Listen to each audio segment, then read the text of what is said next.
Good morning, children. I am your English teacher. Today, let us continue with the lesson, The Proposal, children. See, I have already told you about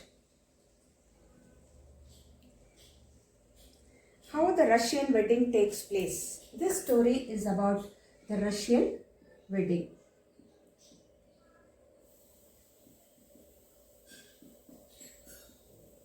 How it takes place, we have already discussed in the previous class, children. So now, we will go to the next topic. Say, children, here, do you think Indian and Russian weddings have any customs in common? When you have studied about the Russian wedding, did you ever think that there is a difference between Indian and Russian weddings, children? And they have any customs in common? Nothing like that. It's entirely a different marriage which takes place in Russia, children. So with the help of a partner, now there is one worksheet like it is given here on the page number.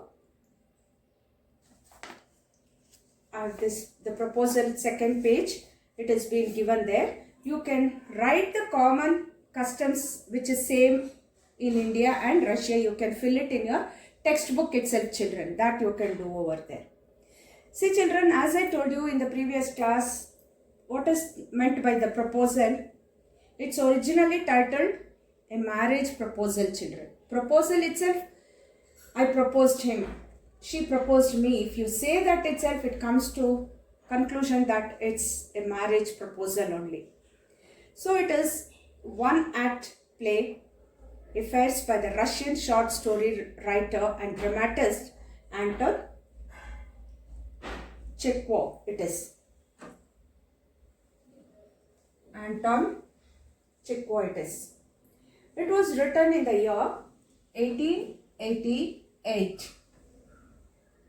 The play is about the tendency of wealthy families to seek his ties with other wealthy families. See, they get married with the wealthy means very rich people. They look into rich families only they look into, children. To increase their estates by encouraging marriages, they make good economic sense. Ivan Lenvo, a long-time wealthy neighbor of Stephen Chukbo, also wealthy, comes to seek the hand of Chupko's 25-year-old daughter, Natalia. All three are quarrelsome people here. And they quarrel over petty issues. See, petty means very small issues also they start quarreling with each other. The proposal is in danger of being forgotten amidst all this quarreling. But economic good sense ensures that the proposal is made after all, although the quarreling perhaps continues. See, the proposal is made because they are wealthy families. Let this quarrel take place. Every family will have this type of quarreling, they say. And perhaps it continues also. So children, here, there are three characters here. That is, the first one is Stephen. The second one is Natalia. And Ivan. Okay, children. So this is Stephen Chupkov. This is Natalia Stefanova. Ivan Lomova. So children, these are the three characters here. In this, he is a landowner. Okay, he is a landowner. And his daughter, she is his daughter, and she is 25 years old. Okay, and Ivan, he is a neighbor of Chukbo.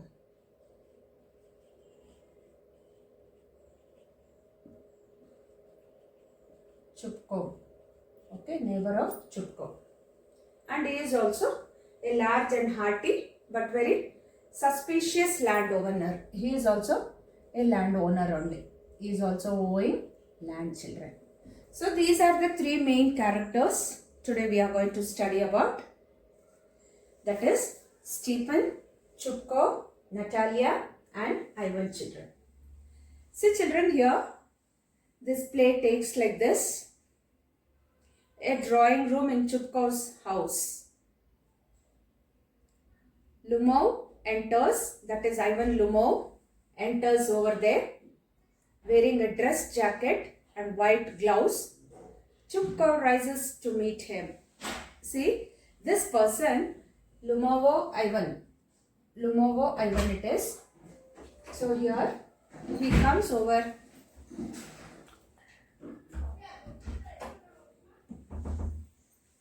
He comes over to the hall wearing a glass, a jacket, and he rises to meet him over there. Chupko says now, "My dear fellow, whom do I see?" "Ivan Vasilevich, I am extremely glad." Squeezes his hand. See, they gave shake hand and they squeeze their hands. "Now, this is a surprise, my darling. How are you?" Lumov says, "Thank you. And how may you be getting on?" See how their English is.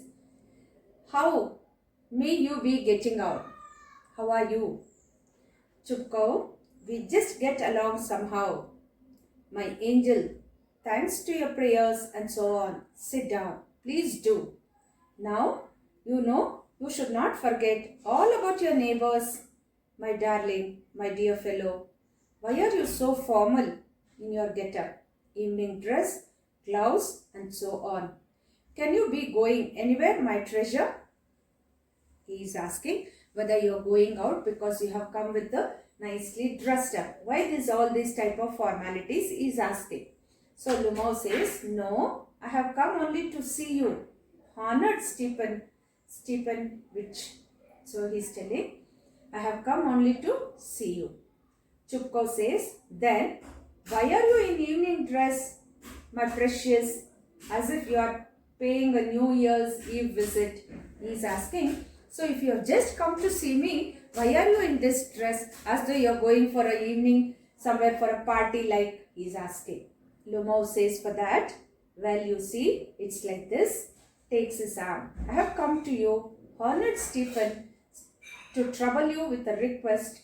Not once or twice have I already had the privilege of applying to you for help. And you have always, so to speak, I must ask your pardon. I am getting excited. I shall drink some water."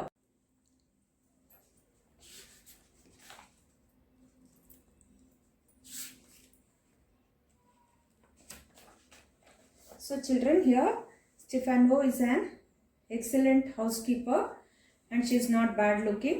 She is well educated. And what more do I want? He is thinking, but I am getting noise in my ears from excitement, drinks. And it's impossible for me not to marry in the first place. I am already 35 years, he is telling, a critical age, so to speak. So now, in the second place, I ought to lead a quiet and regular life. I suffer from palpitations. That means I am very old than her. I am excitable and always getting awfully upset, he says, children. At this very moment, his lips are trembling and there is a twitch in my right eyebrow. Eyebrows are also shaking. But the very worst of all is the way I sleep. I no sooner get into bed and begin to go off, when suddenly something is left in my left side, gives a pull and I can feel in my shoulder and head. I jump up like a lunatic, walk about a bit and lie down again. So he jumps and he comes out, and this may happen 20 times. So now Natalia comes in and, "Well, there it's you and Papa," said. "Go, there is a merchant come for his goods. How do you do, Ivan?" she asks. "How do you do, honored Natalia?" he is asking. "You must excuse my apron and neglect. We are shelling peas for drying. We are drying the peas. So why haven't you been here for such a long time? Sit down." They seat themselves. "Won't you have some lunch?" she is asking, children. So I'll continue my lesson in the next class. Thank you all, children. A few question and answers will be given. You complete it and a worksheet will also be given to you all, children. Thank you, children.